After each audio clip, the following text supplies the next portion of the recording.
जी, सबसे पहले तो हम आज महादेव रिकॉर्डिंग स्टूडियो में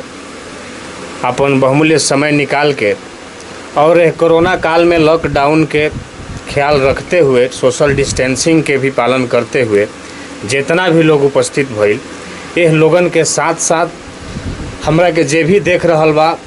तमाम श्रोता समाज के भोजपुरिया परिवार के हम स्वागत अभिनंदन करत बानी। और आज भोजपुरी गीत संगीत के दौर जौन बा कौना ओर जा रहल बिया, हमारे भोजपुरी के अस्मिता पर कैसन आँच आ रहल बा, भोजपुरी का होखे के चाही, भोजपुरी रूपी जननी के हमनी के अगर लाल हैं जा तो भोजपुरी रूपी मातारी के आँचर के हमनी के बेदाग रखे के बाद। तो ये से हम चाहब कि आज महादेव रिकॉर्डिंग स्टूडियो बाली सोनबरसा में जौन खुलल,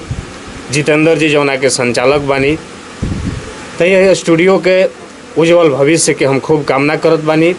खोली सुन भोजपुरिया समाज हो, राखी जा गए तेरी भिखारी जी के लाज हो खता कि होता असलील भोजपुरी सोचल बा जरूरी, तो गाना सुन के झुके लागल मूरी सोचल बा जरूरी। बस यही गीत के माध्यम